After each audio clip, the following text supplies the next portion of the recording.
This week's all-new episode of The Legend of Korra is called The Coronation, and it finds Prince Wu getting ready to assume the office of king. You know, watching this kid act a fool for so long in this episode, I could not help but remember what Zahir was talking about last season, how the Avatar, whether they know it or not, always seems to help propping up incompetent and ignorant rulers like Wu. And speaking of Avatar, she's still in the swamp with old lady Toph, who somehow managed to get even cooler and funnier with age. Ugh, she's just so sour and crotchety, it's a joy to watch her, and when she starts playing tough love Yoda to the lost Korra, things get even better. As a matter of fact, Toph gets so mean with Korra, I could not help but feel that this was the writers giving all those anti-Korra fans a little treat. It would seem Korra still has a little metal left inside her from the Red Lotus poison last season, and she will need to get rid of it before she can truly get back to normal, but that's much easier said than done, as she still needs to heal all her emotional scars. Now, of course, the episode is called The Coronation, and as we all pretty much guessed,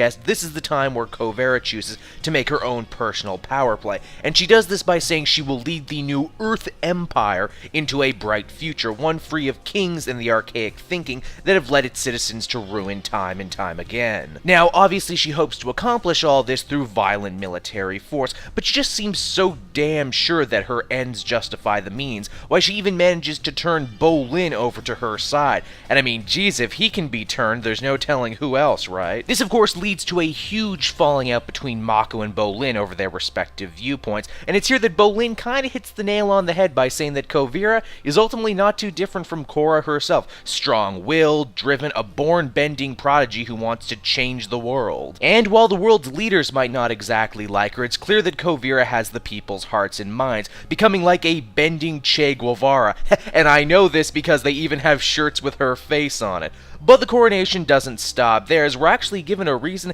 to kinda sympathize with the jerky Prince Wu of all people. When he hits that point of being just so damn pathetic, you start to feel bad for the little guy. The episode ends with the revelation that Varrick is attempting to weaponize one of the spirit vines. The coronation is another stellar episode, one that mixes political intrigue, comedy, and action beautifully, while never sacrificing one for the other, and still having time for character development. I give this one a 9 out of 10. Wow, this season has really been firing on all cylinders.